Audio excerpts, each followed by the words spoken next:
If you want to build an impressive physique, shoulders are by far one of the most important muscles. It's one body part that you could literally see from any angle and any position you're standing in. With 3 heads of the shoulder, the front, the side, and the rear, you can't hide them. So you may as well get them massive. But shoulder training, it's not as simple as an overhead press, a lateral raise, and a movement for the rear delts like most people think. Shoulder training can be done in many different ways. And in my opinion, some of the best exercises for shoulders are often overlooked. And many old school shoulder exercises that are extremely effective have been forgotten over the years, especially when it comes to the side and the rear delts. This was a huge focus of training back in the Arnold era of bodybuilding. And today we're gonna cover some great movements that, in my opinion, are extremely underrated for shoulder development. Number 1 is the Arnold Press. This one has definitely gotten written off pretty recently, especially in today's hyper-focused optimal training camp. Because while it's not a very stable movement, and it's not a movement that you can maximally load up weight on, people will generally say there is nothing optimal about this movement. But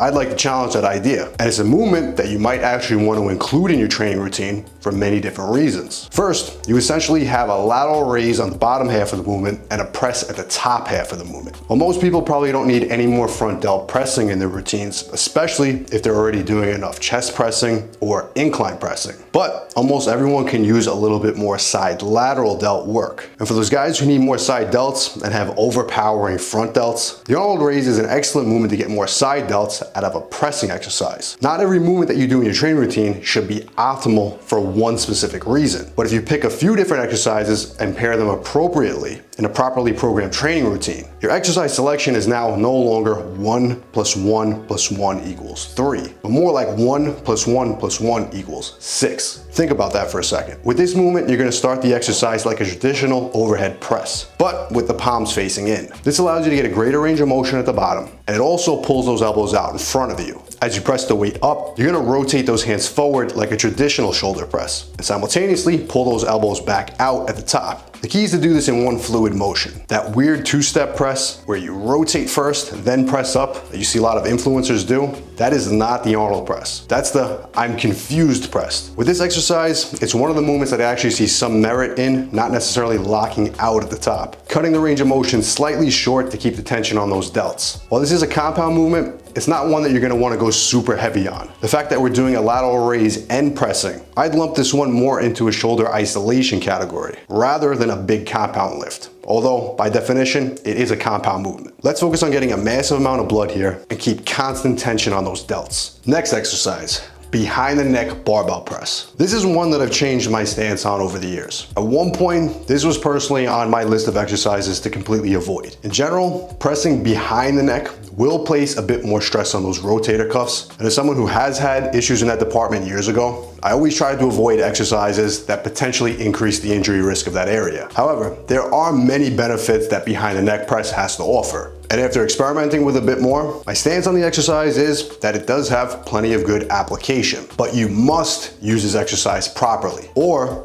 yes, you will increase your injury risk with this movement. But that goes for any exercise. But let's talk about the benefits first and how to properly use this movement. First, the behind the neck barbell press is basically a standard barbell military press. Only difference is we lower that bar behind the head rather than in front. This does 2 things. One, it forces the elbows out as we press, and it causes us to externally rotate the shoulder. This makes the pressing motion not just front delts, but a lot more side delts as well. And you can say if there's one shoulder press variation that actually is side delt specific, that is the behind the neck press. In addition to that, it's also gonna stretch out those pecs. It's gonna loosen up those shoulders, and it's actually gonna improve your shoulder mobility if we treat it with respect. Disrespect the lift, that's when injuries happen. So if we wanna get the most out of this lift, hit those side delts, improve our mobility and shoulder health. How do we actually perform the behind the neck press? First thing, don't make the mistake of forcing progression on this movement. If you're chasing a 1, 2, or 3 plate behind the neck press, like you would a military press, you're probably gonna load up those delts with more weight than those rotator cuffs can handle. Start super light here. I mean, 45 to 65 pounds is not light on this movement. And it's something that I personally use as someone who could bench press close to 400 pounds. Make sure you only press within your range of motion. If you can't get the bar to your traps, you don't have the mobility to be working with that weight. Start even lighter than that and slowly build up. In addition, this is a movement that I actually don't mind seeing partial reps on. Again, we're not chasing a 3 plate behind the neck press here. We're after a huge stretch, massive blood flow, and shoulder health. Half reps here, or 3/4 reps to focus on the stretch position, focusing on keeping the tension on the delts, that's completely fine here. This is an exercise where we're adding more volume to those side delts, while still focusing on a press variation. And we're looking to improve shoulder health. That absolutely makes it an exercise that belongs at the end of your shoulder workout. This way you're super warm, super pumped, and already pre-fatigued, so that not only do you not need much weight, but you can't handle much weight. Again, I'm using 65 pounds on this lift.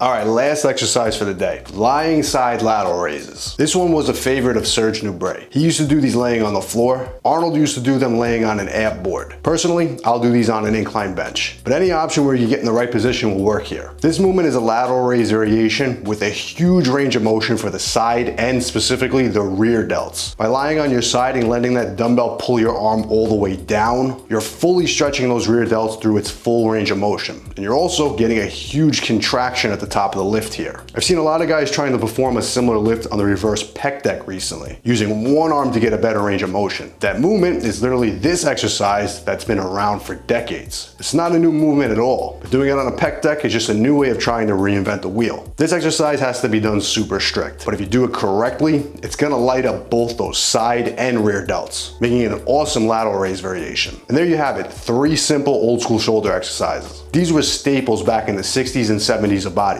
They're not the most straightforward movements, and there's definitely a learning curve to all of them. But if you respect these exercises, treat them properly, they could be massive additions to your current training. And if you want the exact training programs that I personally recommend to build more muscle using proven old school bodybuilding methods, all my old school mass gain programs are down below.